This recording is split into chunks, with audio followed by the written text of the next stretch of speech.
found over 100 actual Easter eggs and really hard to spot details in Spider-Man Brand New Day. It's apparently a great power that I have that Aunt May says makes me special. I'm Erik Voss of the new Rockstars channel, and this is a complete breakdown of every Easter egg and reference and detail you missed in Spider-Man Brand New Day. I seriously found over 100 Easter eggs, and I can't wait to share them with you with this scene-by-scene breakdown of Destin Daniel Cretton's amazing film. A breakdown that might be one of our longest, most in-depth breakdowns we've ever done on this channel. Spoiler warning if you have not seen this movie yet. I am wearing our Spidey Who's Who design available at our merch store, nerdriot.shop. A huge thanks to you, Gibby, who also got this design. We always love it when our viewers post selfies wearing our gear like this and tag us. So please, you do it too, and we will shout you out. Before this film even begins, we hear composer Michael Giacchino's Spider-Man theme on piano, the theme that he composed originally for Spider-Man Homecoming, but we only hear part of the melody. Here it goes, dun, dun, dun, dun. And normally the theme goes, dun, dun, dun, dun, dun, dun. But last week at San Diego Comic-Con, I got to meet Michael Giacchino after his annual composer panel, and he said at this panel that for his theme for Spider-Man Brand New Day, he actually took the Homecoming theme and subtracted notes from it in order to represent the missing elements of Peter's life now. Similarly, over this opening Marvel Studios title card, something has been erased here too. Peter! We start with concept art and poster art of Peter from Spider-Man Homecoming, Spider-Man Far From Home, and Spider-Man No Way Home, and then instead of iconic MCU script lines like the opening title bumper normally has, here we see script lines of Peter and Doctor Strange's exchange near the end of Spider-Man No Way Home, when Peter told Doctor Strange to go through with the memory wipe spell, the runes of Kafkal, in order to close these rifts in reality. So the line here is Peter saying, cast a new spell, make everyone forget me, and Doctor Strange saying, it would be as though you never existed, and then Peter saying, I know,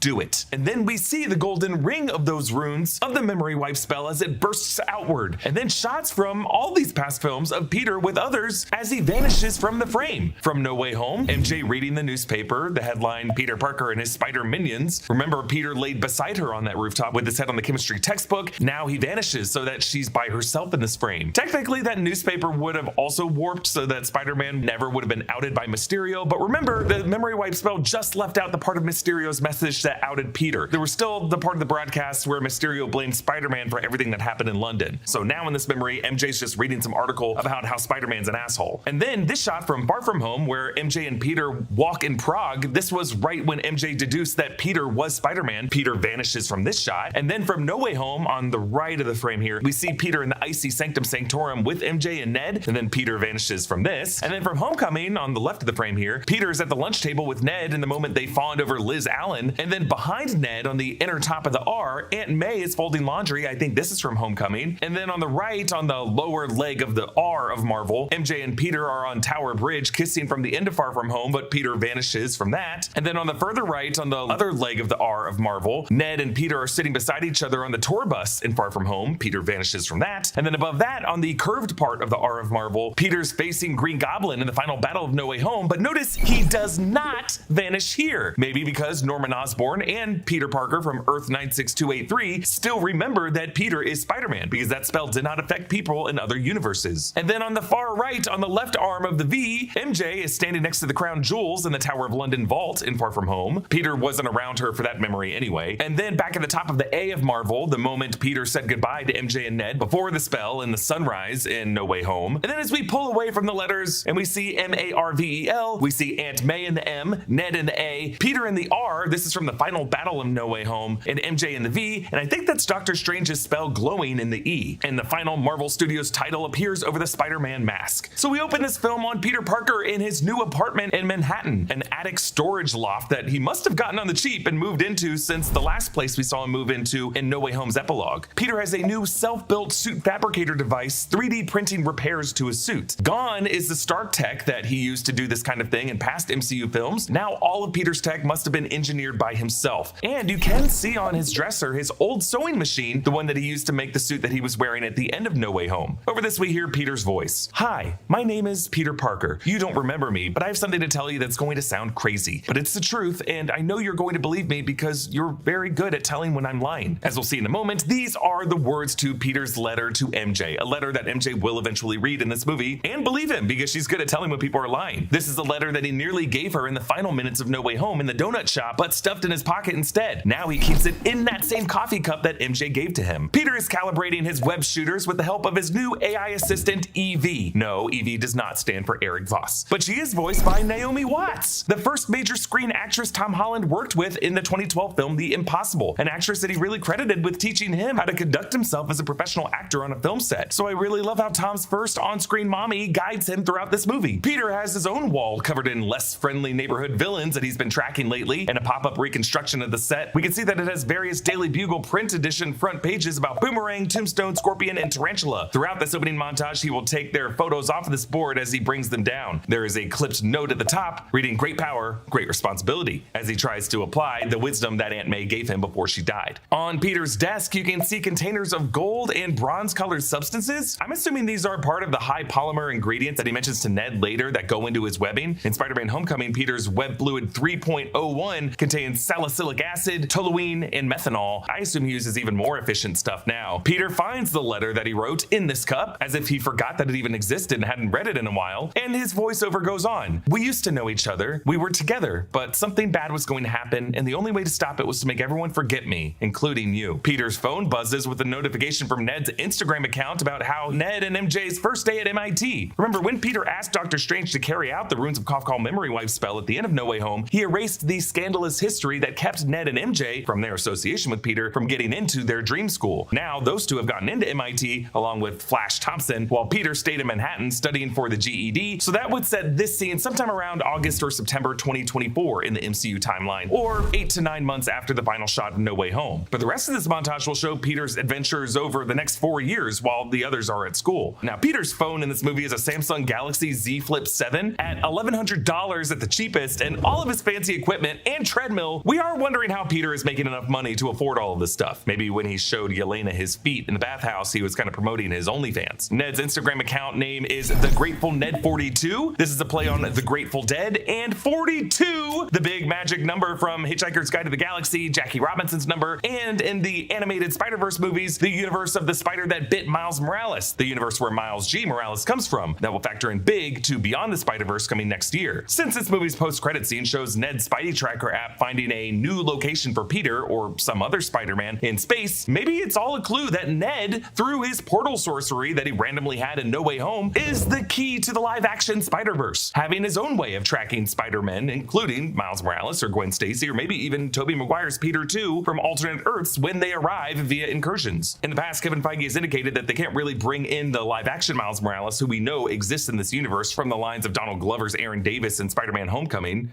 "I don't want those weapons in this neighborhood. I got a nephew who live here."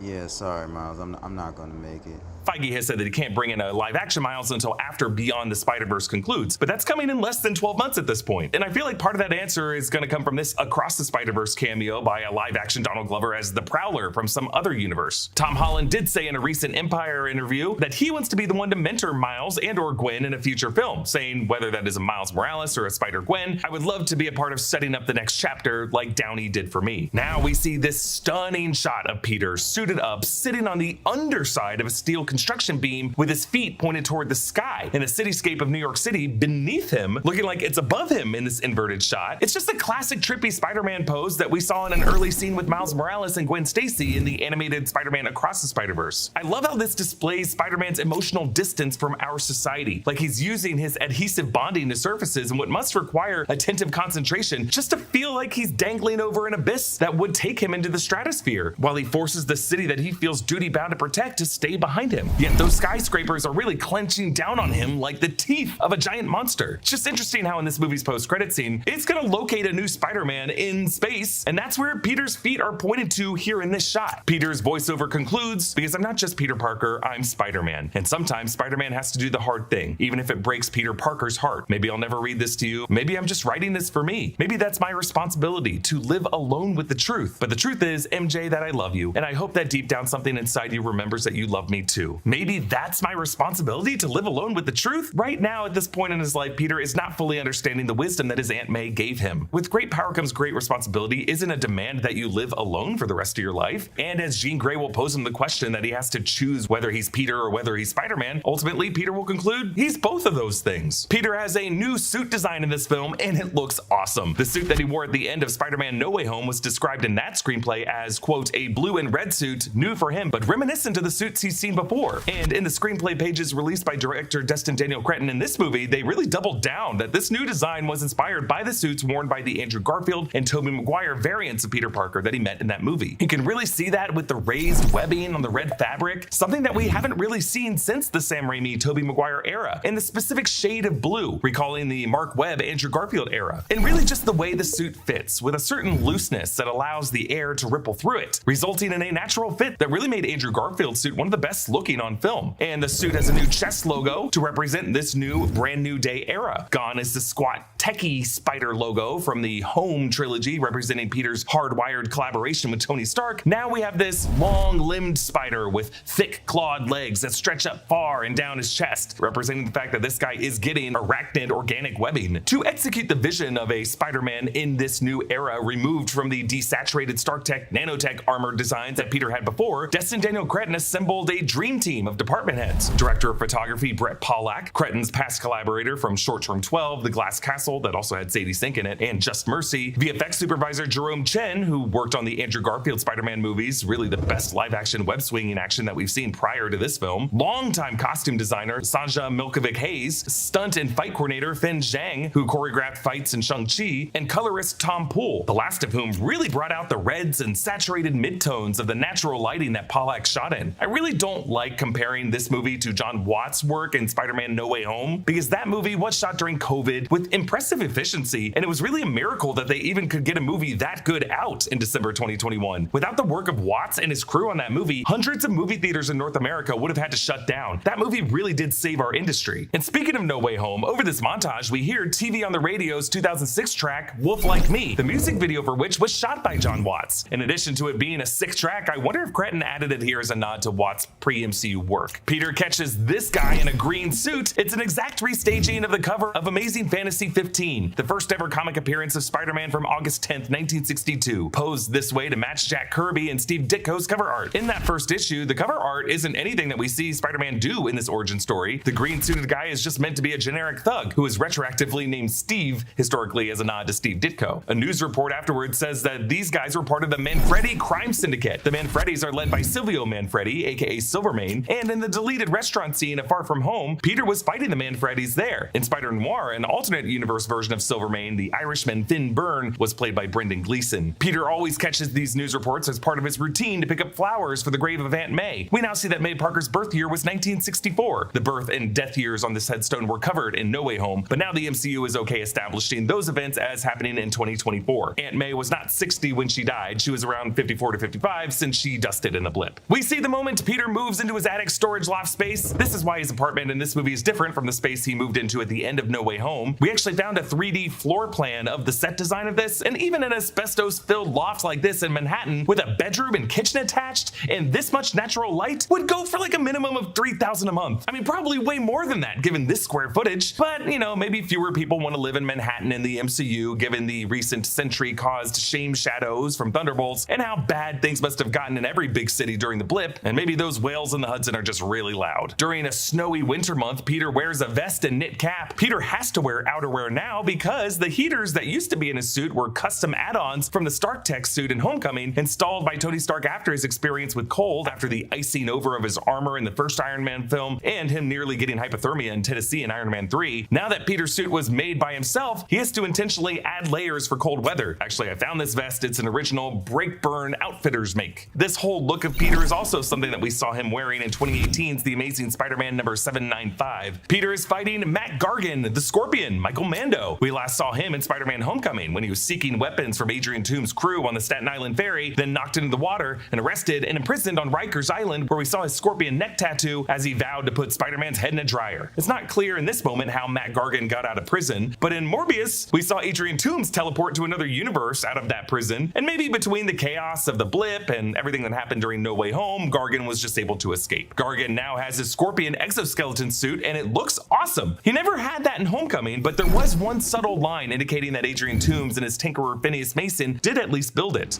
We still have enough to do the Gargan deal, though, right? Yeah, but then that's it. This armor has a green color to it as a nod to Scorpion's look in the comics, and if you look closely at his uppercut attack on Peter, Gargan controls the tail movement with his arm doing the uppercut. I really love this functionality. This framing is a restaging of Alex Saviuk's comic book cover art from 1994's Spider-Man Adventures #2, a tie-in comic with the Fox Kids Spider-Man animated series that was airing at the time. Actually, when talking about all the comic covers that they recreated for this movie, Destin Daniel Cretton said that they had to shoot these slow motion shots at 420 frames per second, which is insane. That's 14 times slower than the normal frame rate of 30 frames per second. Cretton said that there wasn't room for acting choices in such a small gap of time, but that Tom Holland, within that 1/14 of a second, could control his body well enough in order to strike these kinds of expressive poses. I specifically love the detail of the knit cap flying off of Peter's head. In order to get that, you know how hard it would be to place that at first, to time it for it to fly off just like that? To finish this fight, Peter quips to Gargan, "Let's end this on a high note, yeah?" And then he knocks him out with a mini grand piano. Next, we see the MCU debut of Tombstone, Lonnie Lincoln, played by Marvin Jones III, aka rapper Crundon. This shot recreates Sal Buscema's cover art from 1988's Spectacular Spider-Man 142, really the most iconic Tombstone cover. He asks, "If I drop you here, how long would it take for you to hit the ground?" This scene introduces Liza Colon-Zayas from The Bear as Detective Jean DeWolf. DeWolf is a detective who teams up with Spider-Man during the 70s and 80s runs of the comics until the 1985 death of Jean DeWolf storyline, where she dies at the hands of the Sin Eater. Actually, in this scene of the movie, there is a shout out to the writer of that storyline, Peter David, with the storefront sign that reads P. David's Services. New York One news host Pat Kiernan makes another Marvel cameo as himself. He previously was the one who broke the Daily Bugle Mysterio footage that outed Peter Parker in Far From Home and in No Way Home, now reporting that it's a new New York as the crime rates have dropped to a record low thanks to Spider-Man's heroics. This movie is titled Brand New Day after a particular era of Spider-Man comics that began in 2008 following the One More Day storyline, in which Mephisto granted Peter's wish that the world would forget that Peter is Spider-Man, including erasing his relationship with MJ. And this era re-established Peter as a classic anonymous, friendly neighborhood Spider-Man in a somewhat restored era of street-level conflicts and drug dealers, gangs, and other similar criminals. The montage shows Peter taking out more low-level supervillains, all in slow-motion shots recreating other classic comic covers, starting with Boomerang, restaging Eric J. Larson's cover art for 1991's Amazing Spider-Man 345. Boomerang Fred Myers was a Spider-Man villain from 1966, an Australian-American who got caught taking bribes that ended his baseball pitching career and fell into the crime organization called the Secret Empire. We found out from an art book related to this film that each of these boomerangs have different explosive abilities. Next, Tarantula, restaging Tarantula's first appearance in Ross Andrews' cover art of the Amazing Spider-Man 134 from 1974, showing Spider-Man evading one of Tarantula's foot blades on this boat. Just as there is on the cover, there's a cop here aiming a gun with his hand on another cop whom Tarantula had just injured. Tarantula, Anton Miguel Rodriguez, was a South American terrorist who ends up working for the Brand Corporation, who wears razor-clawed boots and gloves that are tipped with toxin that render his victims unconscious. Then Ramrod, restaging Bob Wycheck's cover art of the Amazing Spider-Man number 221 from 1981, when Spider-Man jumps to allow Ramrod to ram his head into a brick wall on the campus of Empire State University. Ramrod is a cyborg with metal plating on his head, shoulders, and chest, originally introduced in Daredevil number 103 in 1973 as a creation of Kerwin Broderick and Moondragon as a cyborg weapon against Daredevil. He faces Spider-Man in the 1981 comic in a plot by Ramrod to develop a potion that will make people go into a rageful frenzy and then die shortly after. Billy Clements played Ramrod in this movie, and he said on Instagram that he was grateful to make it into the film considering they shot lots of other scenes with recognizable actors that were removed from the final cut. Kinda curious who else they had in mind for this movie. Pat Kiernan also said that Spider-Man defeated the Hand, whom we see Peter leaping toward in this epic slow-motion wuxia wirework shot. No, Daredevil was not VFX scrubbed out of this shot. The Hand represents an ancient order of ninjas, first introduced in live action in the Daredevil series in the Netflix era. Their goal then was to defeat death and attain immortality by digging up the bones of an ancient dragon buried beneath Midland Circle in New York City, remains that they used, along with human blood, to synthesize the resurrection elixir. The leaders of the Hand had used this to stay alive for centuries, but they used the last of it to resurrect Elektra Nachios into the weapon known as Black Sky. The Hand was supposedly defeated as of the Defenders crossover series in 2017, but this movie suggests that all these years later, the Order carried on, with these 5 or 6 left with their bright red Frank Miller era clothes. This movie really uses the Hand as a visual flourish to stage some really cool looking action, especially in the final battle in the prison, but I'm not sure how much the creative team working on this movie watched the Netflix shows or understood what the Hand was really trying to do back then. Peter receives the key to the city from New new mayor, Sheila Rivera. Sabrina Guevara returns here from Daredevil Born Again on Disney Plus, where Sheila was Mayor Wilson Fisk's chief of staff. But when Fisk was forced to resign at the end of season 2, it seems that she has stepped up, at least as interim mayor. The city's general support for Spider-Man now represents a full 180 from when Fisk, in his inaugural address, called out Spider-Man as a vigilante. I don't need a gun-toting vigilante who wears a skull on his chest,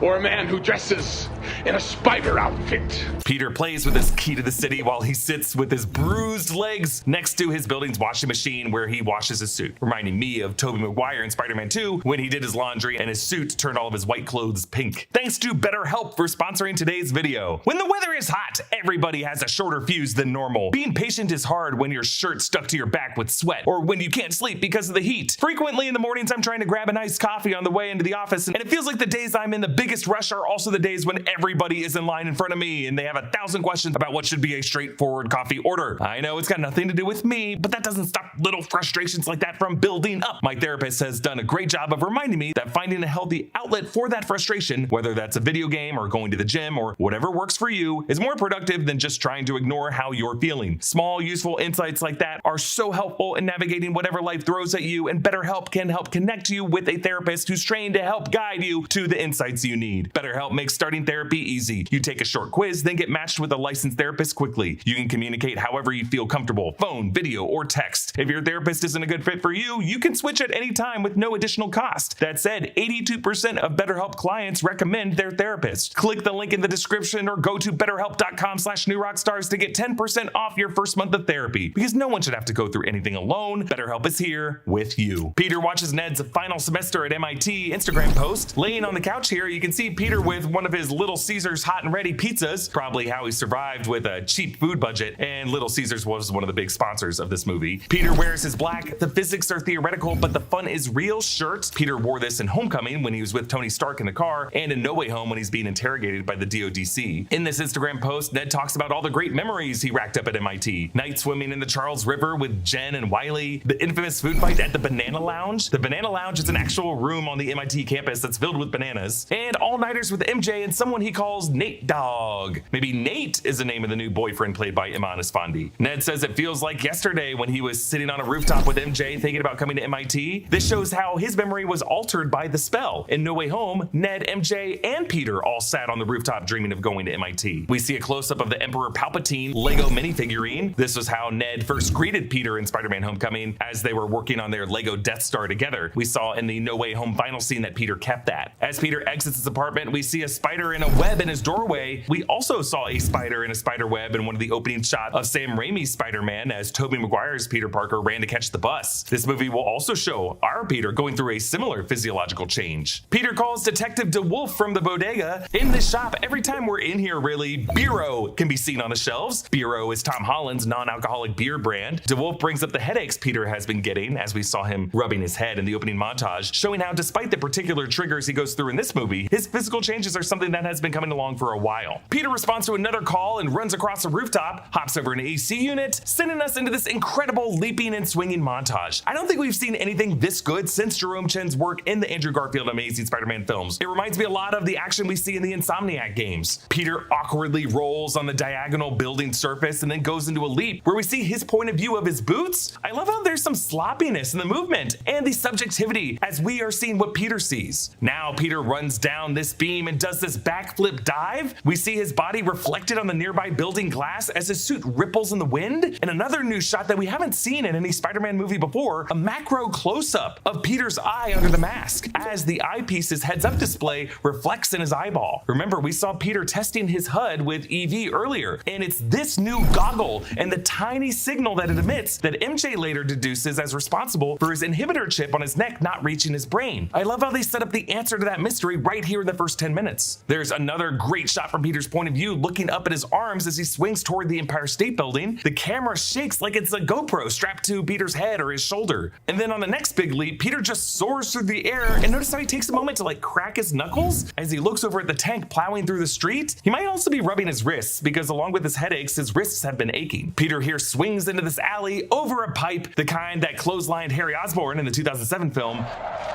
Oh! and he kicks off the side of the building to follow the hijacked tank as it plows through 2 cop cars. This scene and most of the exterior street shots were shot in Glasgow, Scotland in the earliest days of shooting in August 2025. Onlookers noted that they were using practical swinging for many shots, suspending a stunt actor from a swinging cable attached to truck-mounted rigging. That's a big reason why the physics of Peter's movement looks so natural and grounded in gravity throughout this sequence. Plus the fact that they were able to shoot on an actual city street, giving lots of shots depth of field where they water the surfaces. It just gives so many of these shots texture that we never saw in past films. I went into a lot of why this movie looks this good in this new series that we started, why it looks like this. We're actually going to start doing that at least twice a month here on the New Rockstars channel as a new show that we're doing, and we're happy to announce and launch it here. So please check out our past episodes of why it looks like this for Spider-Man Brand New Day, for 2025 Superman, and for 2026's Backrooms. I really love this shot where Peter swings past the tank as it shoots at him, stops right in front of the camera, and then whips himself back in the tank to take out its high caliber gun. Peter lands on the hood of a BMW i5, another huge product placement in this movie. There's a freaking billboard for it later. And the driver, listening to Whitney Houston's I'm Every Woman, switches it to sports mode to accelerate. I assume Sony and Marvel made BMW pay for the Whitney Houston needle drop to make this funnier. And I assume someone in the movie's ad sales department watching this video is like this. Yep. The tank plows through another cop car, sending it rolling toward this kid on a scooter. You okay, kid? Yeah, you're okay. See you later. Peter pats his helmet twice. I think it's a very deep cut reference to the first time Peter Parker technically appeared in the MCU as the kid in the Iron Man mask at the Stark Expo in Queens in Iron Man 2. Iron Man saved him in the final battle, but technically an earlier appearance than that, in like the second or third scene of the film, that same kid in the mask, at the time played by Jon Favreau's son Max, appears to Tony when he's pushing through the crowd. And after giving him an autograph, Tony pats his helmet the same way, twice. Could this little kid on the scooter be our Miles Morales? I looked at the actor on Instagram. He's a stage dancer who was in a West End production of Oliver, just like Tom Holland's origin on the West End on Billy Elliot. I'm probably overthinking it, but kid, I hope I gave you some more Instagram followers. The tank charges toward a tour bus where the tour guide says, you wouldn't know it by looking at it, but this is the same street that was destroyed in the Battle of New York. Of course, referring to the 2012 Avengers film. This tour guide, though, was also played by Taria Peterside, who voiced Storm in the X-Men audio drama from 2015 to 2018. Peter webs the corner to swing and redirect the tank out of harm's way. His webbing breaks loose and he smacks into the window where this girl in a Jets shirt and headphones barely notices him. When this shot appeared in the trailer, a lot of us saw this girl's hair and immediately started screaming, it's Rogue! It's not Rogue, but Jean Grey shows up as randomly in this universe as this random extra does. Peter webs the wheel of the tank and reels himself into the back of it, and then his Spidey sense goes off. That chime you heard was the same sound of Peter's Peter tingle going off in No Way Home when he sensed Norman Osborn was about to betray him. Peter? That chime sound effect lasted over Peter walking around and past Otto and Norman, but here it's condensed as Peter just senses the grenade being launched from Frank. By the way, we also heard that chime the moment Peter dusted in Infinity War.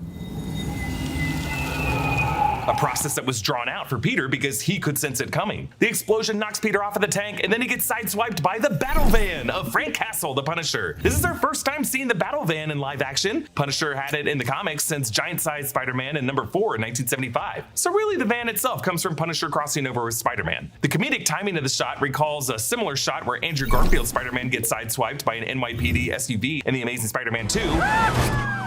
There's also a similar shot in Far From Home of Tom Holland Peter Parker in Berlin getting sideswiped by a bullet train. All three examples are really an homage to the iconic Buster Keaton stunt of how he just exits quickly out of frame. Now, there is actually an Easter egg here in the mural art in the movie version of this shot. You can see street art showing B-Rabbit. Yes, Eminem's character from 8 Mile, which is actually from the Salvador Larroca variant cover of 2022's The Amazing Spider-Man #1 Legacy 895 that showed B-Rabbit in a rap battle with Spider-Man with Daredevil and Miles in the crowd watching. This movie is surprisingly heavy on Jon Bernthal's Frank Castle, but back before both he and Tom Holland got cast in their Marvel roles, the actors recorded each other's audition tapes when they were shooting a movie in Ireland in spring 2015. Tom made my first Punisher audition tape, and I made his Spider-Man audition tape. And it was actually Jon Bernthal's idea for Holland to do a backflip to enter the scene, which Holland says got him the part and was the origin of the Spider-Man do a flip in Homecoming. Do a flip! Yeah! covered Frank Castle's past in the MCU in our homework video, but now he's been generally in New York City, and he apparently met Spider-Man in a Staten Island incident where Peter saved him. Frank's windshield has a window built into it so that he can shoot weapons forward while he's driving. Presumably the rest of the glass is bulletproof, making it super impressive that Peter can kick it out later. And on Frank's dashboard, we can see some bolt cutters, a radio, and a whole bunch of unpaid parking tickets. Peter snatches and webs Frank's first grenade launcher, but this time Frank is ready for him with another one. What do you think's downrange of that tank, dum-dum? Peter gets launched back into the tank, where he webs the sides of the buildings to create a slingshot to propel himself back at Frank, smash through his windshield, and pull Frank out of the van. And Peter keeps things neighborhood friendly. I'm surprised we didn't get an F-bomb here. You're allowed one every PG-13 movie, but I guess the producers are realizing a lot of kids are seeing this movie. The tank heads into a damage control detention center where Matt Gargan is currently being transferred. The tank crashes through the wall, and Peter smartly swings in front of it and uses that same web to drag the people who are about to be crushed out of the way. Peter pries open the hatch to find this nice older woman inside. We later find out that she was a janitor working at the DODC warehouse in Brooklyn. So that Brooklyn break-in that Peter called DeWolf about earlier was probably connected to this. There are dozens of actors in this film who get to play one of the people possessed by Jean Grey, and of the ones who don't get lines, the credits call them the Inhabited. I really love how much this film gives these day players moments to shine, and how well they all crush it, both as they embody Jean's personality and when they come to their senses, and in the physical choreography they all have to do to thrust their bodies in order to convey the transition. This choreography for the Inhabited was designed by Nathan Kim. Breaking into this facility to get Matt Gargan was all part of Jean's plan. She goes from the janitor to the DODC soldier and then to the agent upstairs. Cretton and Pollack do this awesome lateral tracking shot showing Jean's consciousness jumping among 4 inhabited victims as they force their way through the crowd. And on the last one in the hard hat, notice how Jean turns this guy around to smirk at Spider-Man, because she's not trying to blend in, because her goal is actually to get Spider-Man away from the tank so that the tank can explode without his Spidey senses alerting himself to the explosives to stop it. We also get a little clue here of Jean's 33-foot range limit. Once this worker gets on the roof, even after he sees the DODC soldier across the way, he still has to walk 10 to 15 feet closer before she would be in range to jump into the next guy. Jean nearly throws this soldier off of the roof. Lots of attempted murder by Jean Grey here, and completed murder in one case. Or maybe she just trusts that Spider-Man will save the guy. Jean tries to jump into Peter's mind, and we briefly see Peter's old bedroom with a bunk bed from Spider-Man Homecoming. The walls are bare in this version of the room, but the Mets pennant is still on the wall, and the fan is still in the corner. And on the floor is this brown paper bag. This is the bag that Tony Stark returned Peter's first generation Stark suit in, writing "This belongs to you, TS." So that would place this memory right after Aunt May walked in on Peter while he was wearing the suit and realized that her nephew was Spider-Man, the final shot of Homecoming. What the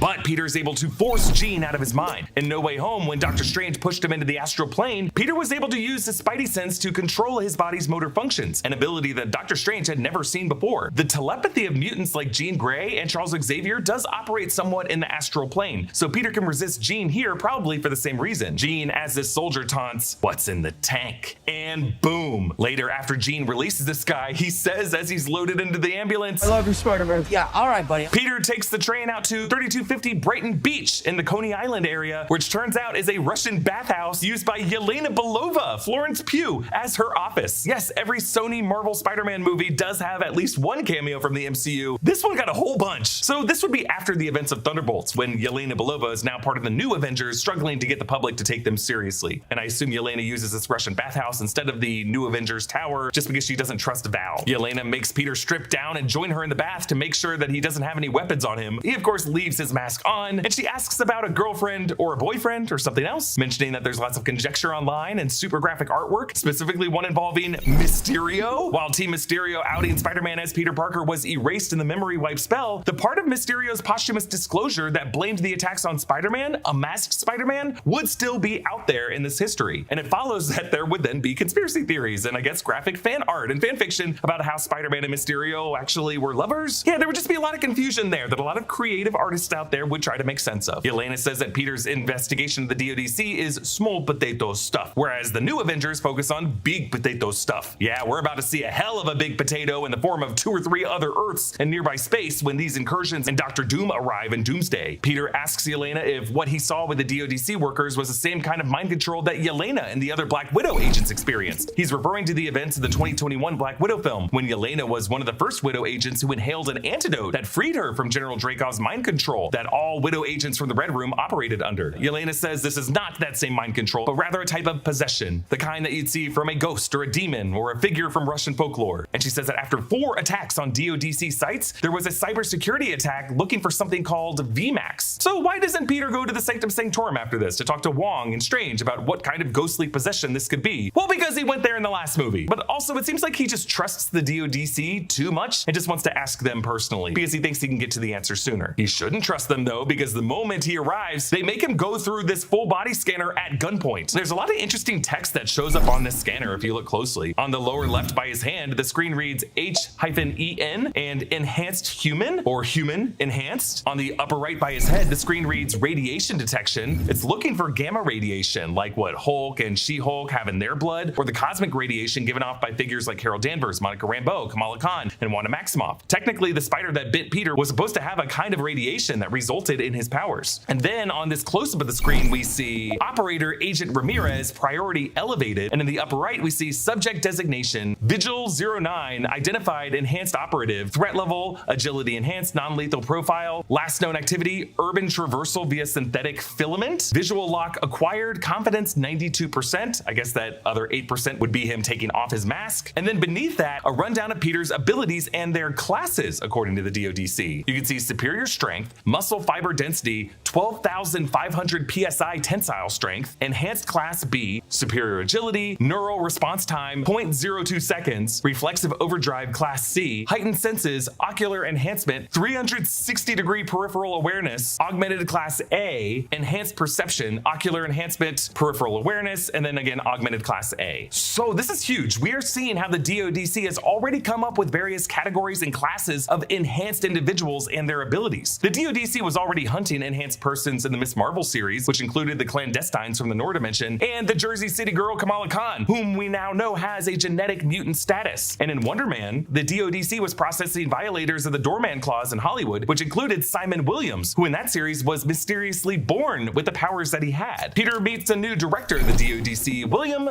Bill Metzger, played by Trammel Tillman, who is an incredible actor from Severance. In the comics, William Metzger is a militant anti-mutant leader and propagandist. Giving a suited government authority this name tells us that Marvel Studios plans to use him and the DODC in their future as a mutant hunting agency. Metzger in this scene really lays out all the reasons the DODC are the true villains of this movie. He shows Spider-Man the hand ninjas and says that they were just a group of kids without a leader, and he saw opportunity in redirecting the threat that they brought. Similarly, we see the scientists and the engineers of the DODC messing with Shocker's gauntlets from Homecoming, as Metzger talks about the tech being in the right hands. Selfishly, he just wants these super abilities in his own hands to beat up mutants. I like the detail where Metzger looks a little suspicious when he confirms that this telepath could not jump into Spider-Man's mind. That's because he's secretly working on the way to replicate that telepathy artificially, and he's realizing right now that they'll never be able to use it to control Spider-Man someday. Metzger won't tell Spider-Man what's in the vault or what VMAX is. In truth, Metzger doesn't know what VMAX is. It's really a red herring clue in this movie, making us think it's going to be a mutant curbing toxin or something like that, when really it's just something personal between Sarah and Jean. Peter spots Ned in the bodega, where Ned buys a keg and energy drinks he's addicted to, Sharkfire. We hear Tame Impala's Loser as Peter follows Ned into his house party. In Ned's room, Peter finds a Chewbacca Lego minifig that's also part of that Death Star set, and Ned's huge Spider-Man research wall. So many fun details here. There's references to Peter's appearances in Europe from Spider-Man Far From Home, Venice, Prague, Berlin, London, and his appearance in Berlin in Captain America Civil War, and speculation, is he British? Which of course Tom Holland is. The German newspaper to the right is a photo of Peter crouched on a truck at the Berlin airport tarmac from the Civil War battle, with the caption translating from German to a photo from a surveillance camera of Tony Stark's newest recruit. Much of the German text is cut off, but what I can make out is a mention of the Avengers in the column to the left, and the text above the photo translates to showing how he, in a fierce fight with Captain America, tests himself. That German reporter probably saw the moments Peter whipped Captain America's shield, and later in the battle, when the hero from Brooklyn left the hero from Queens pinned under the heavy collapsing jetway, but made sure the kid was okay to eventually lift it on his own. You got hard, kid. Where you from? Queens? Brooklyn. And again, these news articles would still exist despite Dr. Strange's memory wipe spell, which did warp physical media because none of those reports showed who Peter Parker was under the mask. There's also an article behind the clipping of Peter at the airport battle that's actually in Czech, suggesting this would be an article from one of the Prague reporters reacting to the fire elemental attack in Spider-Man Far From Home and the Night Monkey. Specifically, we see the name Mysterio in phrases translating to in combat gear and the characteristic round helmets of, and then energy disruptions utilizing as nuclear. It sounds like this Prague reporter was describing the Mysterio fishbowl helmet, and they're worried the fire elemental attack, which were really the drones faking that illusion, were powered by nuclear technology. We also see a newspaper clipping mentioning adrenaline junkie Ewan Hendry being arrested for scaling a skyscraper for the 8th time. Ewan Hendry is a set decorator who worked on this film. Ha, you made yourself an Easter egg, Ewan. We also see how Ned realized that Peter's shoe size is 9.5. Okay. Then this article reads, Spider-Man unmasked. Could this Latino parkour prodigy be the web slinger? 10 years ago, Carlos Rodriguez was a viral sensation with his impressive parkour videos until he mysteriously stopped uploading. Could it be that he picked up a new identity? Ironically, the word parkour actually gets pretty close to the real identity of Spider-Man. And then another note breaks down known characteristics. Gender, male, age 18 to 25, ethnicity white, first appeared 2016, Queen's accent. Yes, 2016 would have been the first year Peter Parker appeared via his YouTube videos. And Queen's accent, love this. Tom Holland was the first Spider-Man to really hone in on a specific Queen's accent, and it's part of how his normal English accent has disappeared into the character. With this movie, you can really hear how Holland perfected it and amped it up, as he would have spent 4 additional years as a New Yorker. Holland recently joked with Amy Poehler on the Good Hang podcast about how English actors often are the worst at doing American accents because many of them don't super focus on one specific regional dialect. The Brits are not always the best at American accents. That is true. I think conversely, like with Brits, when they do American accents, the one thing that they do is they kind of always turn into this kind of talking. Right. Like it's just very, because they want to make sure that they're rounding out their consonants. There's lots of long R's. Yeah. And the next shot is a photo with Ned's estimated height of Spider-Man at 5'7.5". Tom Holland is 5'8". So again, they're digging him by rounding down half an inch. And then there's a photo of this guy taking a selfie labeled "not him". I was wondering if this could be a photo of Tom Holland's real life brother, Harry Holland. Harry did work as Tom's assistant in some of the earlier movies and cameoed in a deleted scene in No Way Home as a bike thief in a scene where Peter got green paint thrown on him. Harry Holland also played one of the Deadpool variants in Deadpool and Wolverine. Ned tells Peter that Spider-Man saved him and his friends' lives 3 times in high school. Wouldn't it have been more than 3? Well, think about it from Ned's perspective. He would have remembered Spider-Man saving him at the Washington Monument, that's 1, and then only once in Europe, in London, because to Ned, in Venice, it was Mysterio and some random guy in a Commedia dell'arte mask. And then in Prague, it was Mysterio and the Night Monkey. And then the 3rd time would be at the Statue of Liberty. So Ned probably also feels bad that Spider-Man took the rap for the London attacks and wants to thank him personally. Ned shows Peter the app he created, Spidey Tracker. Yes, a big part of the marketing and something that plays a big role in the post-credit scene. I love that Ned even created this because it's also kind of an organized version of what Tony Stark did in order to initially track down Peter Parker, log all of his sightings from social media, and then narrow down which kid from Queens it would have to be. Ned shows his 2 prime suspects, Eugene Flash Thompson. This is his cover photograph for the Flashpoint book from No Way Home, and I guess a yearbook photo of Roger Harrington. Yes, their science teacher at Midtown High, played by Martin Starr. And if you think about it, technically Roger Harrington is the same guy who was at Culver University in the 2008 Hulk film, so I love how Ned might have tracked that down and said, wow, this guy was part of Avenger events since the beginning. And again, I love that Ned would have had to assume that it would have to be someone who was with them both on their trip to DC and their trip to Europe. To the left of these is a photo of Peter's hands labeled slightly small, another dig to, I guess, Peter's physical attributes. MJ walks in and she's wearing the broken Black Dahlia necklace that Peter bought for her in Venice, given to her via Happy Hogan in Far From Home, where it was then broken. But MJ liked that it was broken, and she continued to wear the same necklace in the donut shop at the end of No Way Home, even after the memory wipe spell, which was a sign that part of her still remembers Peter, and that part of her is still alive now. MJ notices the flowers that Peter initially bought for Aunt May, which Peter now says is a housewarming gift, and it's why Peter improvises his name being Maynard, a neighbor across the hall, he says. I'm just a neighbor from across the hall. Friendly neighbor.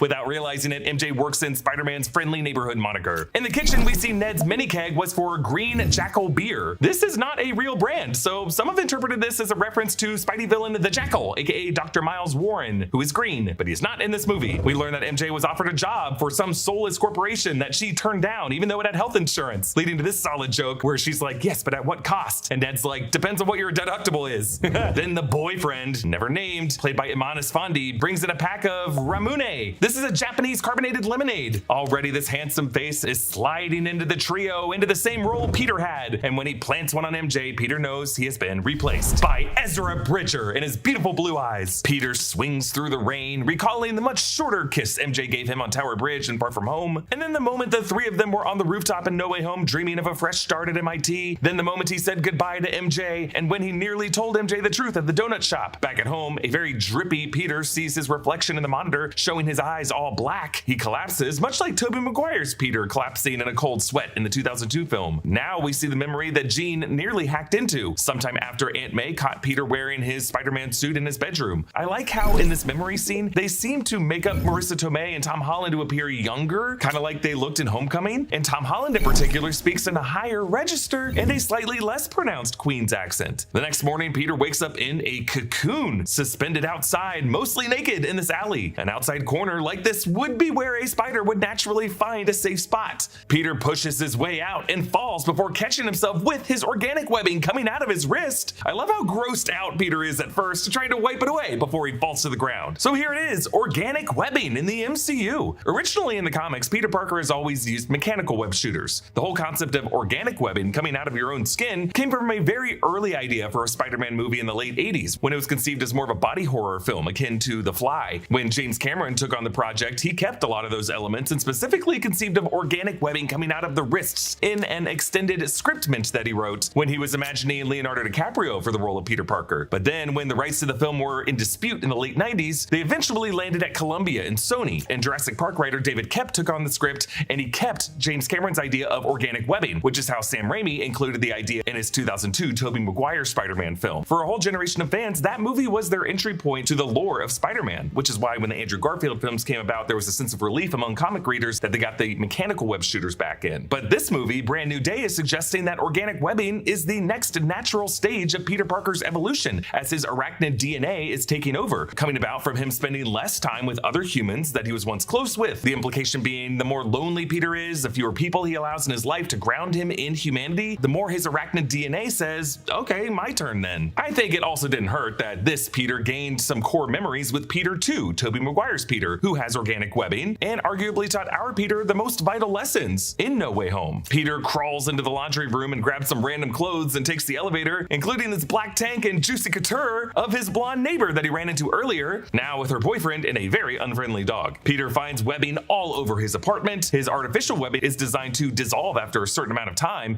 Hey, that's gonna dissolve in 2 hours. No.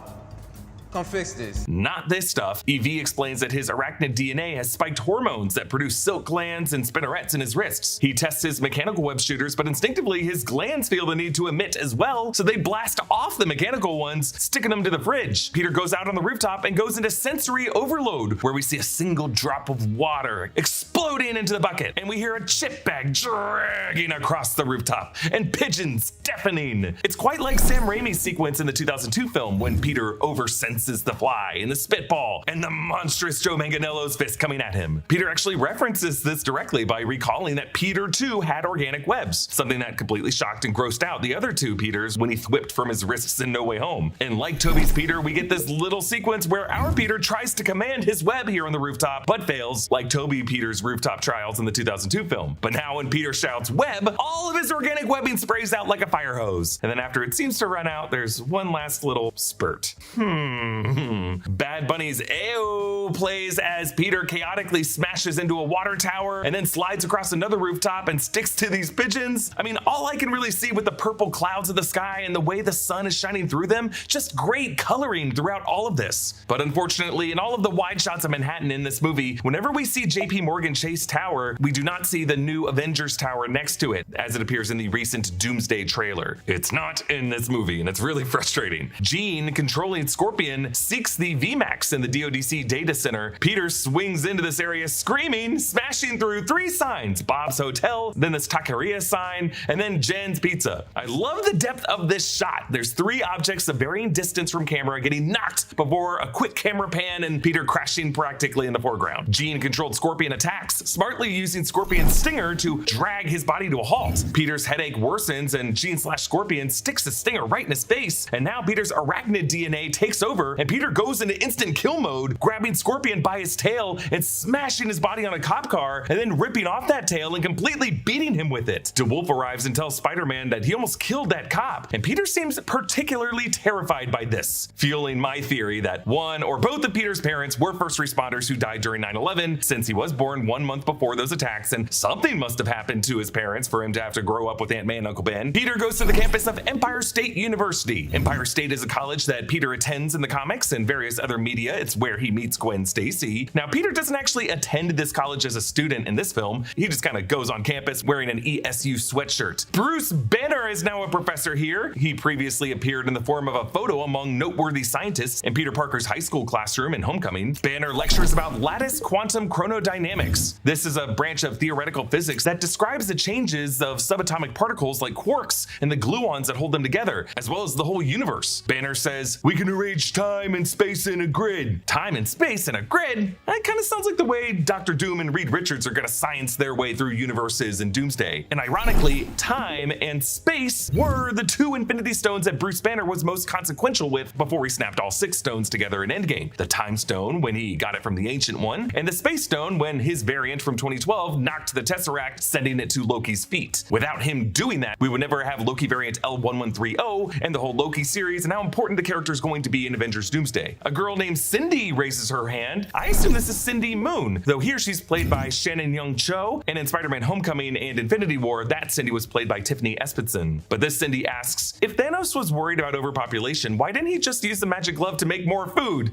A valid question that channels like ours have touched on over the past 8 years. We've actually made lots of videos about what Thanos was cooking. But Banner answers the question by throwing to this Hulk fanboy Arthur, who just stands and screams, "Hulk smash!" and the classroom cheers. But in a way, this is really the best answer to that question, because really the logic wasn't that great behind what Thanos did. He was just kind of a dogmatic monk at the end of his life who had tried everything else. Sometimes big dudes just get so angry that they stop seeing logical solutions to things and just give in to their rage to smash shit. And sometimes what gets smashed is half of all life. After the class, Peter asks Banner about his inhibitor device. Banner had earlier models of this wrist device in the Shang-Chi post-credit scene, and in She-Hulk, it's a device that keeps him in a human form instead of his smart Hulk form that he created in the Gamma Lab in Avengers Endgame. And if you look closely at this device, you can barely make out the serial number of ASM-14. This is a reference to Amazing Spider-Man number 14 from 1964, the first comic issue where Hulk crosses over with Spider-Man. Peter tells Banner that his name is Ned Leeds, and I wondered why not just use his real name of Peter Parker here? Well, maybe Peter is worried that Banner's Hulk identity, the Savage Hulk, will remember the name Peter Parker and start freaking out. We have made some videos explaining whether Banner's Savage Hulk identity knows who Peter Parker or Spider-Man are. In Thor Ragnarok, Bruce experienced a total blackout for the 2 years Hulk was at the wheel, but in Infinity War, the two identities seemed to be able to converse with each other and hear each other. And it was in the second of those movies where Bruce learned this. There's an Ant-Man and a Spider-Man? There's actually a moment later on in this movie where Savage Hulk does seem to remember Peter Parker, and that's what saves Peter. But here, Peter asks Banner that since he can diffuse the gamma radiation emitted by his DNA with this device, then theoretically, would it be possible to target specific mRNA transcriptors and turn those genetic expressions on or off with a similar device? Peter starts running away with his thinking and dreaming of a device that could automatically suppress any genetic mutation, and Banner cautions him that such a universal inhibitor could control anyone with any powers. So this is crazy, but basically in this movie, Peter Parker invents a prototype for a mutant inhibitor device. Yes, the kind of device used in the collars that we often see in X-Men stories, and the kind of device that anti-mutant groups in the future Mutant Saga, like the Friends of Humanity, or the forces of Henry Peter Gyrick and William Stryker, or the Sentinel technology of Bolivar Trask, will all use as part of their armory. It is wild that the MCU made Peter Parker the J. Robert Oppenheimer of the Mutant Saga, and by extension, Bruce Banner is kind of the Albert Einstein who warned Oppie, which makes it fitting that Bruce Banner's photo was next to Albert Einstein's in that classroom. Banner says, "How would you decide what parts of nature are good or bad? What if you're trying to control the expression of something that needs to be expressed?" Yes, it's a deep question for Peter in this movie, but it's also an existential thematic question for the whole mutant saga that will soon begin in the MCU. Should a sudden influx of enhanced mutants, amounting to 0.5% of the population, be controlled? Or should it be allowed to express itself? And who makes that decision? Peter wears a Del Mar's Deli shirt start as he builds an inhibitor chip, listening to nothing Professor Banner warned him about. Delmar's was the deli and bodega in Queens from the earlier 3 films. We actually have this shirt in our merch store, nerdright.shop, along with a new Spidey Tracker design and Peter's The Physics Are Theoretical shirt. Peter listens to a YouTube video in the background where we hear Keith David's narration from the trailer about spiders. Interestingly, in the trailer, Keith David said, "Spiders have 3 life cycles," but here the audio changes the wording so that we hear him say, "Spiders have 3 stages in their life cycle." It's slightly more correct, but as I pointed out when we heard this line in the March trailer, it's still not totally accurate because spiders are arachnids, they're not insects. Spiders do not go through stages of life the way insects do. Spiders just kind of hatch out of eggs and look kind of like they do for the rest of their lives. They just molt as they grow larger and larger, but that molting is not a distinct stage. I also just think it's odd for the great Keith David to narrate this small moment of the movie. I wonder if it was going to be a larger part of the film, but due to the inaccurate biological phrasing, they just removed it. Because similarly, there was a scene that was featured a lot in the marketing of the film where Peter would have demonstrated a vaccination for kids where a girl brought up this same spider life cycles line again. Do you know the one thing he is never scared of?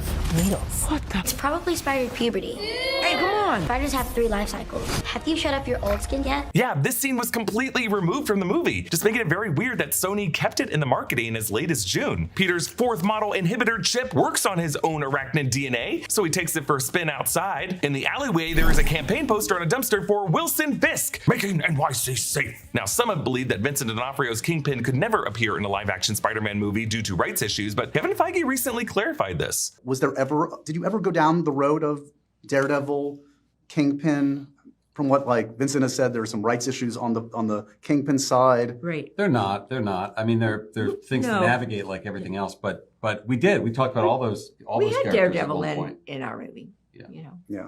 But as soon as Peter uses his new heads-up display, that signal interferes with his inhibitor and he gets sensory overload again and accidentally drops some web grenades and boom. I love that we see these explode from outside the alleyway. From a physical comedy perspective, it's kind of the opposite of Peter suddenly getting swiped out of the frame by the battle van. Here he gets blown into frame. Jean's next inhabited victim was standing right there on the moment of explosion, so she must have been stalking Peter.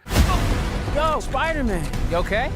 You get rid of that monster inside you? Nii Akin plays David, and I think they just named this guy David in the credits so that people weren't like, "Oh, is this guy's name Miles Morales?" Jean reveals that she knows he's Peter Parker and that she's currently in his apartment. As Jean holds the letter, her inhabited victim David also pantomimes holding the letter, leading to a pretty hilarious rule for Jean's possession in this movie. Like, to make certain gestures as the possessed body, does Jean have to physically do those herself wherever she is? Kind of seems like she does. And while she gestures while linked with another body, does that person always mirror the gestures? Like when her older sister Sarah demonstrated it with a woman waving in the park. Sarah wasn't waving, but Abby pointed out that maybe when MJ kisses Peter on the rooftop later, Jean was somewhere else kissing the air. That's just very funny to me. Like,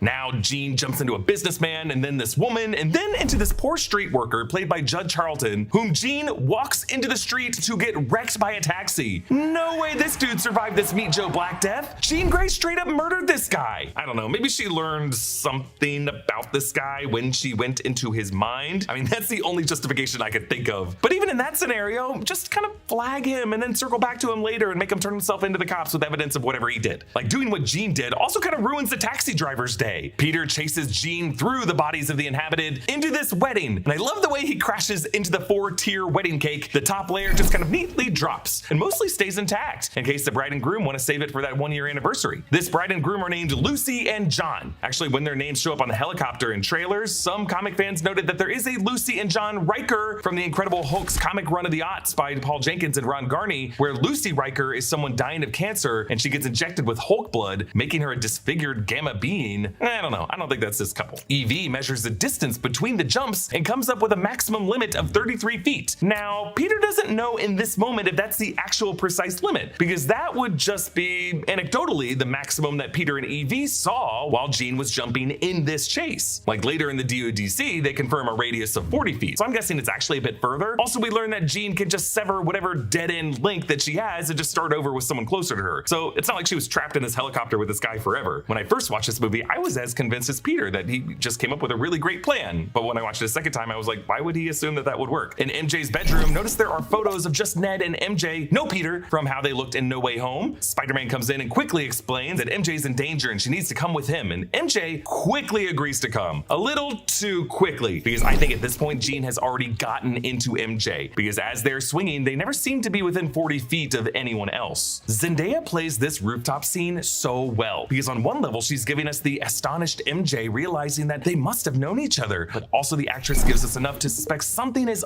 off about her. She's just a little too doe-eyed in this realization. It's like Jean Grey is doing a theater girl audition of someone realizing something. If it were just MJ figuring something out, her realizations always come with a bit of sarcasm and a little paranoia. None of that is here. But possessed MJ here recalls the Washington Monument, London, and Prague. She does not bring up the Liberty Island scaffolding incident, maybe because Jean doesn't want to alert Peter's Spidey sense that he might have to go jumping after MJ in a moment. Jean, as MJ peels up Peter's mask above his mouth, just like Kirsten Dunst married Jane did when that Peter was upside down in the 2002 film. But this loving kiss is followed by the complete unmasking and tearful hug, followed by this gut punch as Jean now says, "Go ahead, Peter. Touch her. Hold her. You've been wanting to do this for so long." Damn! Zendaya really knows how to drop a, "Hey Cass, how long have you been fucking Nate Jacobs?" This scene really had all of us fooled. Jean as MJ mocks us, the audience. True love's kiss breaks the spell and reunites the star-crossed lovers. Yeah, I kind of thought it would for a second. And notice how Michael Giacchino's music here is exactly what we hear in the previous great twist of this franchise when Peter's in the car with Liz's dad revealed to be Vulture. In that scene, John Watts used the shifting traffic lights on Michael Keaton's face to convey his villainy. Here, Destin Daniel Cretton has Zendaya step back to let the neon red glow on her face. Peter's right. What Jean is doing here is monstrous. To control a woman's body without her consent and make her kiss another person is a form of assault, Jean, on both MJ and Peter. Is Jean too evil in this movie? We're going to talk about that in our sneak peek podcast episode coming Sunday. They shot this on the rooftop of the real-life Silver Cup Studios, the New York area production facility where many interior scenes of Daredevil Born Again were shot. Peter's arachnid rage emerges and he suspends Jean-controlled MJ over the ledge, just like Tombstone did to him earlier in the movie. And remember how Tombstone asked how long it would take for Spidey to hit the ground? Now Peter's gonna have to do some of that mental math to answer that question. I mean, it's not that hard. It's 9.8 meters per second squared times the height of the building. I'm sure Peter has gotten that figured out. Jean kicks MJ off of Peter and lets her drop, and I love this transition. Just as the red light leaves Zendaya's face, representing Jean leaving her body, that's when MJ's panic sets in. We get this slow motion lateral shot of Peter diving after MJ, just as he did in No Way Home before Goblin swiped him away and Andrew Garfield had to go after her to redeem him failing to save his Gwen. I will always love how much they want to milk this kind of shot. It looks awesome. I also love how our Peter learned from that, and he knows he has to grab the person he's saving and not just whip her so that he can absorb the impact of whatever hit they're gonna have on the landing. Peter takes MJ to Frank Castle's booby-trapped boat warehouse. Frank lives on a boat called Golden Girl, which is a nod to Jerry Conway's spectacular Spider-Man number 141 from 1976, the first time Spider-Man and Punisher team up against Tombstone. Punisher in that issue uses a boat called Golden Girl as his hideout. MJ finds all of Frank's memorabilia of his wife Maria, his daughter Lisa, and his son Frank Jr. Also, it looks like a stuffed bear. And Peter uses his facial scans of this mystery telepath to learn her name is Jean Elaine Grey. So yes, after months of speculation, it's now confirmed that Sadie Sink is playing the mutant and future member of the X-Men, Jean Grey, the third actress to play her in live action after Famke Janssen and Sophie Turner. She's the first official member of the new cast of the X-Men introduced in the MCU. We gotta do another video just going back through every interview and media appearance Sadie Sink made, denying or just not answering the question that she was Jean Grey. Recently, Ryan Reynolds appeared in Hall H, totally referencing the fact that she is Jean Grey, and Steve Lacy did spoil it at the red carpet. But you know, now that I'm looking back at the clip, all he did say was Jean, and he might have been saying that his favorite character was Jean DeWolf. Have we all been too mean to Steve Lacy? Nah, there's no way he knew Detective DeWolf's first name was Jean. So Jean Grey is an Omega level mutant with advanced telepathic, telekinetic, and in some cases reality warping powers, and eventually becomes the host to the Cosmic Phoenix Force. She's gonna have a big future ahead of her. Sadie Sink is already confirmed to return in Avengers Secret Wars, and it's assumed that she's gonna be a star of Marvel Studios' X-Men film coming either in 2028 or 2029. But here in this movie, Marvel Studios is doing something different with Jean Grey's origin. She has an older sister named Sara Grey, like she has in Chris Claremont's run of the comics, a sister who's also a telepathic mutant. Rather than being recruited by Charles Xavier from a young age, this Jean Grey begins with her and her sister abandoned by their mother, Elaine, into foster care. And then they become runaways using their body hopping powers for fun until they were hunted by Metzger in the DODC. So questions for the X-Men/mutant plan at Marvel Studios remain after this movie. Are there other future X-Men in this 616 universe? Like, is there a Professor X and an Xavier Institute up in Westchester County? Was there an Eric Lenscher Magneto who survived the horrors of World War II in this history? While Marvel Studios has confirmed characters like Kamala Khan and Namor as genetic mutants, are there other young mutants in the 616 universe like Scott Summers, Aurora Monroe, Hank McCoy, Bobby Drake, who just haven't been discovered yet? Is there a James Logan Howlett Wolverine in the history of this universe, like that headline about a man with metal claws fighting in a bar brawl in that one She-Hulk episode? And why is Marvel Studios introducing a homegrown mutant now in the 616 universe right before the events of Avengers Doomsday, which will so prominently feature returning X-Men from the Fox X-Men universe of Earth 10005? And really, in this 616 universe, where have the mutants been all this time? Well, I'm guessing Marvel Studios will start to answer these questions at D23 on August 14th, and then in Avengers Doomsday in December, and then throughout 2027. It was reported on Friday by Deadline that Samara Weaving from the Ready or Not films and various other roles has been cast by Marvel Studios in their upcoming X-Men film as Emma Frost, the telepath with the ability to turn her body into an indestructible diamond texture, played by January Jones in X-Men First Class. Emma Frost is a member of the mutant villain Hellfire Club. Meanwhile, Obsession's Indy Navarrete revealed that she was in talks with X-Men director Jake Schreier, potentially about playing Mystique, and rumors are out there that Charles Melton and Kaylee Spenny from Beef Season 2, which was written by the people writing the X-Men film, are in talks for characters like Beast and Rogue. But for now, my best guess is that mutants in the 616 universe have existed all this time, just in slightly isolated numbers, in secret, not realizing there were others with their shared X gene. But then recently, events in the 616 universe like gamma radiation released by the snaps of the Infinity Stones, or incursions, or just a side effect of Doctor Strange's spell, something activated dormant X genes that were in 0.5% of the population. You could say it's just natural for evolution that with all these crazy reality warping events, 0.5% of humans would evolve to have advanced powers to help the overall species survive. I think Marvel Studios just wants Jean Grey to be the focal mutant of the story that they're telling in the Mutant Saga, an angry, gifted girl, grieving, oppressed, hunted, and exploited, capable of scary, violent acts, but also capable of redemption. Introducing her in this billion-dollar Spider-Man movie, I think, is the best way to get young viewers invested in her journey, and Sadie Sink is amazing casting for that. As to the Doomsday and Secret Wars of it all, I'll have more thoughts on that in future videos. MJ helps Peter fix his inhibitor chip and gives another voice of warning, saying this is like altering your DNA. Using the Oppenheimer example, she's kind of like Isadora Rabi, lovingly warning this Oppie that he is opening up too big of a Pandora's box. Meanwhile, Jean has raided the DODC headquarters tower. When Peter gets in here, he sees some hand ninjas kind of limping away, wounded from trying to fight the Hulk. Jean shows Peter Banner's broken inhibitor, meaning she inhabited Smart Hulk. This is his 7'5" form from Endgame, capable of talking and wearing some clothes, and is conscious enough to be controlled this way. So now Peter has to use his second inhibitor chip on Banner first. But Jean gets a sudden headache. I wonder if she's struggling to contain the Savage Hulk identity beneath the mind of Banner that she's inhabiting. Frank Castle arrives, laying some suppressing fire and roaring like he always does, and Peter traps Banner in this web grenade. And I love how Banner here does one rare range attack that I don't think he's ever done in the MCU, the Seismic Stomp. He does it on Punisher. I love seeing it here. Clearly, Destin Daniel Cretton is a huge fan of the Hulk. It shows. Peter webs both of them and drags Frank under a leaping Hulk to shoot him from below. So basically, Frank gets some shots at Hulk's feet and his under section, and then when Hulk's facing away from him, he totally gets a shot right up his butthole. Now Frank grabs this alien grenade. So the art book for this movie confirmed that the DODC also has confiscated Chitauri tech and Sakaran tech and tech from Rocket Raccoon. So I feel like this grenade is something Rocket had. Now Banner is able to angrily force Jean out of his brain, but it's really the deeper Savage Hulk monster that's the source of this rage. Frank and Peter bicker over a plan. Peter goes to try to contain Hulk with a chip, while Frank goes to take out Jean, and he wants to shoot her, a plan that he'll eventually just carry through in this movie. But Frank gets distracted by this alien skull in a liquid tank. I think this is a preserved Chitauri skull. So Jean surprises him and inhabits him, and hilariously notes, this guy's got issues. Yeah, just pay no attention to the ghost son screaming at you in the corner. Later, Jon Bernthal has some fun with his Sadie Sink voice saying, whoa, good luck with that, Peter, and kind of walks away. And I just love here that we get a proper Bruce Banner Hulk out scene. It's crazy to think how rare it's been in this franchise to actually see Bruce Banner try to fight off and ultimately lose to the Savage Hulk that tears out of his shirt and not cut away from it. 2012's Avengers only showed the moment Banner actively controlled the transition. I'm always angry.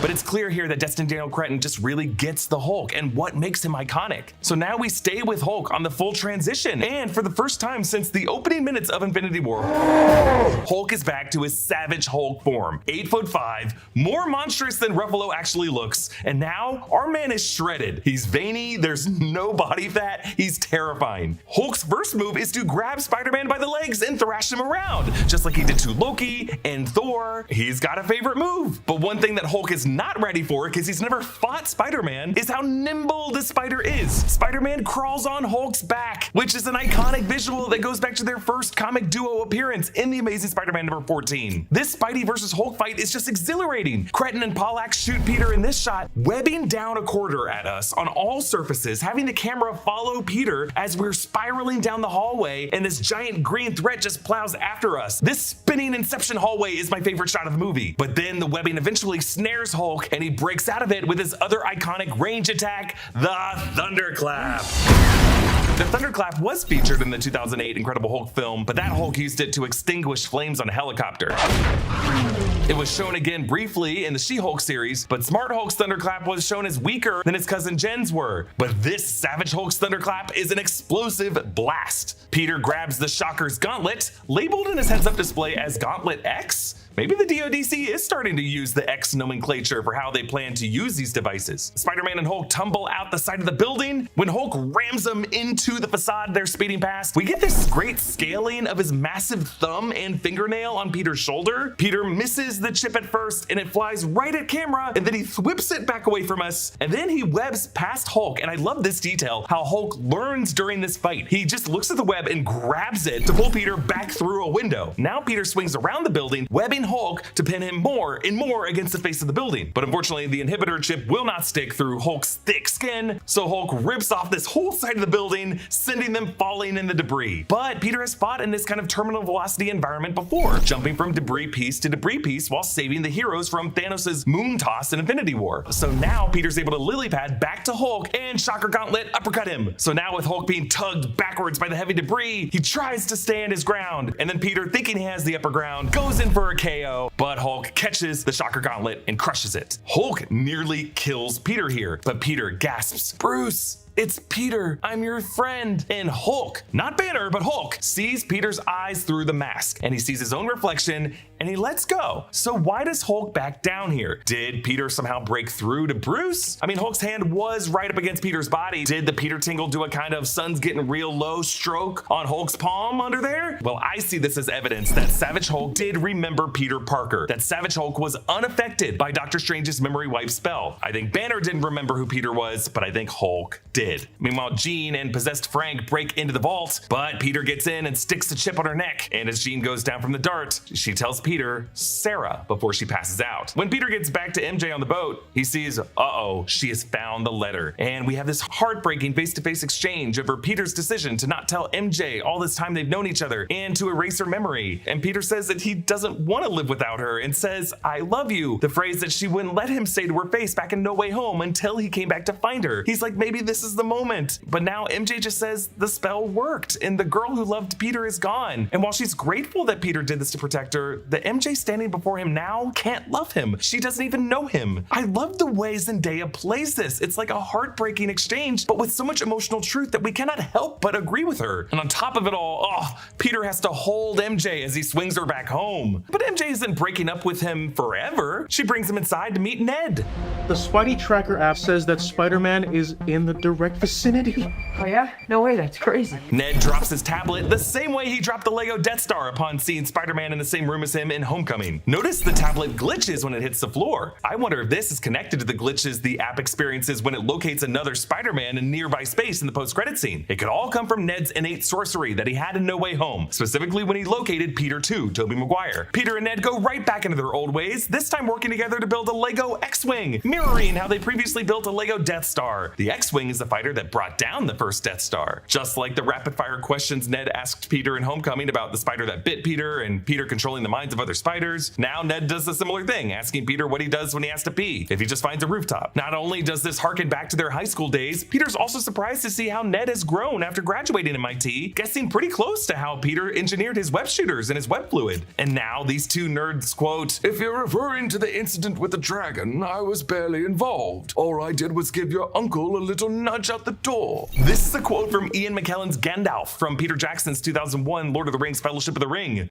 "If you're referring to the incident with the dragon, I was barely involved. All I did was give your uncle a little nudge out of the door." Gandalf was referring in that moment to the events of The Hobbit, when he and Bilbo encounter the dragon Smaug. Yes, it is wild that Peter and Ned here are doing an impression of Ian McKellen, who's about to join this universe as his other iconic role of Magneto. The MCU is full of these kind of paradoxes of movies starring actors in the MCU appearing as movies in the MCU. But we should also acknowledge it's kind of crazy that the dragon in that franchise referenced in that line was played by Benedict Cumberbatch, whom both of these kids just worked alongside in the previous film when he played Doctor Strange. I mean, obviously the Lord of the Rings movies can exist in the MCU. I don't think the X-Men movies can exist as movies in the MCU. But just as MJ did in Homecoming, now she sketches what she sees. Before it was a doodle of Coach Wilson, now we see Ned and Peter building the Lego X-Wing together, but Peter's mask is up in the sketch, which means that she was able to redraw his face from memory, from their sad chat on the boat several minutes before. Peter realizes that Metzger lied to him about who Sarah is, so Yelena helps with research that Jean Grey had a sister named Sarah, a fellow telepath who was experimented on by the DODC. And with Jean in captivity, we see the flashback of her final memory of Sarah, played by actress Olivia Booth Ford. Jean is established as having an older sister named Sarah in 1980's Uncanny X-Men number 136. Sarah has latent mental powers like her sister Jean, and according to this 2014 CBR article, Chris Claremont planned that Sarah would be a mutant with the ability to activate latent powers in other mutants, as she does for her sister Jean in this movie. Here, Sarah teaches Jean to body hop, and they talk about how a mother gave them up when their telepathic powers began to express themselves. Jean asks, "What would you do if you had daughters like us?" And Sarah responds, "I'd love them, especially the redhead." Someday in the future, Jean will have at least one daughter, Rachel Summers, and her clone, Madeline Pryor, will give Scott Summers a son, Nathan Summers, aka Cable, a motherhood that Jean will kind of share through cosmic memories shared through the astral plane to Madeline. Sarah has a green and yellow and blue scrunchie that Jean will later use to remember Sarah. These are the comic colors of Jean's Marvel Girl suit. Sarah gets arrested by Metzger and the DODC. It actually looks like the whole ice cream truck was in on it, because Jean, after being forced to walk away by Sarah, sees that ice cream truck slamming the door, with Sarah probably inside. Jean is now in this containment cell on Roosevelt Island. Roosevelt Island, in the middle of the East River, has some importance to Spider-Man cinematic lore. It was the Roosevelt Island Tramway in 2002 Spider-Man where that Tobey Maguire Peter faced off with Green Goblin. Metzger set up this room apparently as a playful bedroom for Sarah. Like, you can see roller skates on the floor and paintbrushes on the table. Super messed up considering what it was really built for, as he explains to Jean, to scan their telepathic brains to replicate this in the mind of another person that they could control. Metzger says, "You're gonna change the world, Jean." Yes, an Omega level mutant like her certainly does have the capacity to change the world in all kinds of ways. Metzger activates the brain scanning machine that he built through the many months of trials with Sarah, and he deliberately tells Jean to honor her sister's sacrifice, knowing that Jean's anger will get her to repeatedly try to jump so that they can see what part of her brain is being used to do that. But we have to ask, would any such DODC device have ever worked? Could they replicate this telepathy power in any body, or just someone's body who has the X gene? I just find Metzger's plan in this movie to be woefully incomplete. It seems like these human authorities have yet to make the discovery Kamala's friend Bruno made, that for some of these people their powers come from their genetic makeup. Jean makes the heartbreaking discovery of what VMAX really is, just the last thing Sarah saw when she died of exhaustion, looking up at the ceiling and seeing the peeling label of the AC vent,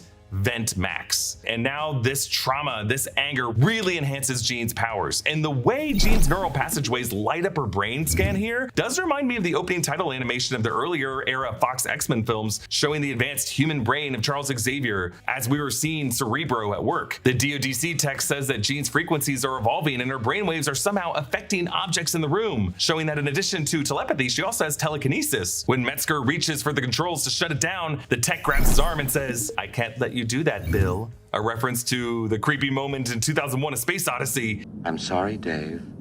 I'm afraid I can't do that."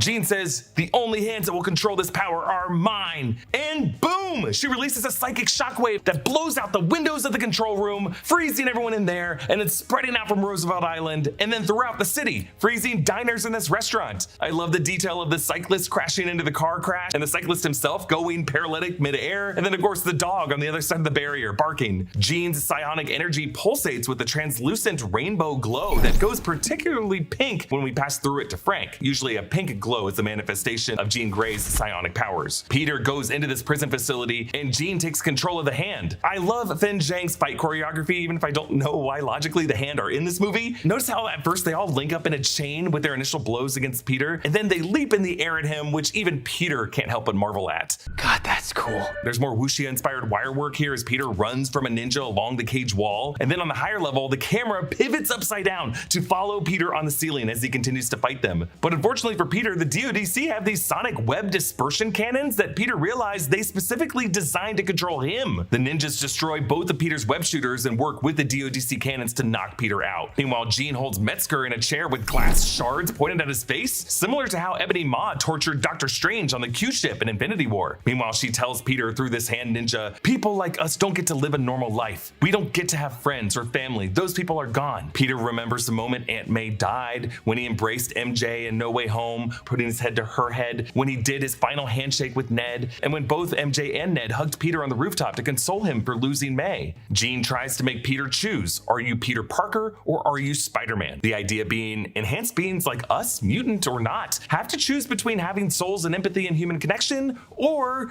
we're just our lonely superhero or supervillain monikers, and that's it. Peter removes his chip, he lets his eyes turn black, and he declares, I'm both. And he uses his freaky strong organic webbing to shatter the sword. But as Peter punches this ninja upward and webs him before that ninja gets impaled on a pipe, his eyes retract and he regains control over both his arachnid hormones and his empathetic human identity. He's now kind of like Neo seeing the Matrix. He dodges the ninja stars, with framing looking like Tobey Maguire when Joe Manganiello's huge arm punched past his head and he turned his head back to look at Flash's face. Our Peter's organic webbing takes out the cannons because those cannons were not calibrated for whatever this is. And then Peter leaps up to end up doing a web tornado, not to hurt the hand ninjas, but to suspend them all in his spider's web. Finally, Peter's able to put his endless fire hose web spray to use in this film. Peter gets into the room where Jean is, and he allows Jean to inhabit his mind this time. And now Jean joins Peter and May in the bedroom, and it's Jean sitting on the bed with May instead of Peter, because Peter knows that the wisdom May gave him in that moment to him as a teenager after she realized he had powers is the same wisdom that Jean Grey needs to hear as her powers have activated.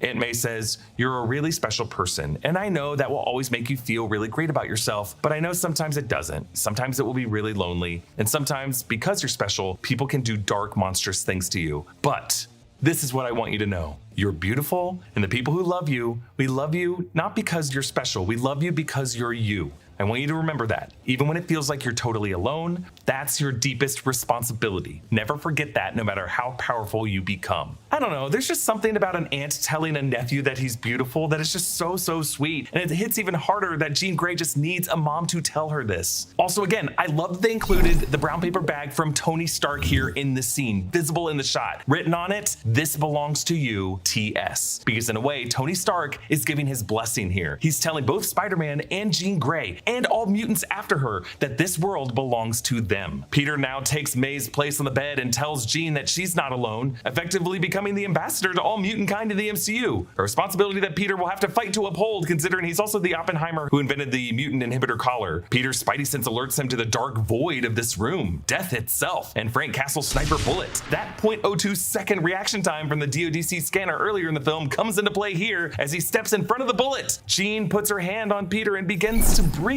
Later, while he recovers, we see that she's somewhere in a park using her powers to continue to breathe for him and to keep his heart beating. That's incredible. Frank Castle cradles Spider-Man's wounded body into the ER. You know his ghost son was like, I didn't mean get him, Daddy. Frank holding Peter like this recalls Steve McNiven's art in 2006's Civil War #5, when Peter, after getting the Iron Spider suit and unmasking himself publicly, ends up getting beaten up by Jester and Jack-O-Lantern, and Punisher finds him and takes him into an infirmary shouting, give me a medic, now! The people of New York City hold candlelight vigils, and we see the Empire State Building light up red and blue. This shot was actually recorded in March of this year, when Tom Holland appeared on the observation deck of the Empire State Building to promote the launch of the first trailer. Peter wakes up and finds MJ's drawing at his bedside with lots of other crappier kids' drawings. After an apology from Frank, Peter walks out unmasked among the crowd as Frank redirects their attention up to the window, waving, wearing the Spider-Man mask from the room, allowing Peter to just enjoy this moment. In a way, Frank also gets to experience something new, the adoration of fans. I love how Frank seems to be like crouching down with his legs spread out to look shorter in the window. One other kid in this crowd seems to recognize Peter and kind of does the webbing hand gesture to him, and Peter playfully does it back. It's kind of like Captain America Winter Soldier, when the random kid was able to see under Steve Rogers' ball gap disguise and Steve trusted that kid to keep a secret. Now, I would like to say that this kid could be a young Miles Morales, but I can't make that case for every kid in this movie. Also, the year right now in the MCU is like 2028 to 2029, and I don't know if this kid was alive 11 to 12 years before this when Aaron Davis in Spider-Man Homecoming mentioned having a nephew in Brooklyn. Like, I don't know, this kid looks like he's like 6 years old. And then we see this lovely shot of Peter sitting on the same part of the construction scaffolding that he sat on when he was feeling really lonely in the earlier shot of the film. Now the building is more complete, and we see a coffee cup, the same kind of coffee cup that MJ gave him, but now he drinks out of it because he's no longer using these type of things to keep letters that he'll never give people. And it's almost like he's still star-crossed, looking across the city at someone with the sunrise behind her, MJ. She is sitting on the same rooftop where she, Peter, and Ned sat atop in Spider-Man No Way Home when they were dreaming of their future, and she holds her broken Black Dahlia necklace. Part of her misses what she had with Peter. And then we see Jean resting her head against the bus window, a reflection of herself leaning back against her head, like two Jeans sharing a mind. An astral form of Madeline Pryor coming in the future, perhaps? This bus is taking Jean somewhere out of town. I'm gonna assume it's going north toward Hudson River Valley, Westchester County, where a certain Xavier Institute might be. Peter puts some fresh flowers on May's grave. The epitaph of the headstone, when you help someone, you help everyone, certainly takes on a deeper meaning as Peter helped Jean Grey and potentially helped all future mutants. Detective DeWolf calls to say that Metzger is still missing, but that Yelena Belova is helping the authorities investigate the files the DODC tried to have scrubbed. So now we see how Yelena and the new Avengers could be allies to mutant kind against the authorities trying to hunt them. Also, I love Trammel Tillman in this movie. I would love it if he were the governmental mutant big bad of the first few mutant movies. Kind of like a William Stryker figure, or at least someone partnering with a Bolivar Trask, creating Sentinels, using Peter Parker's technology. The film ends back in the bodega. Peter reintroduces himself to his buddy Ned with the recurring handshake, and Ned magically remembers the exact steps of it. He looks up in astonishment and says,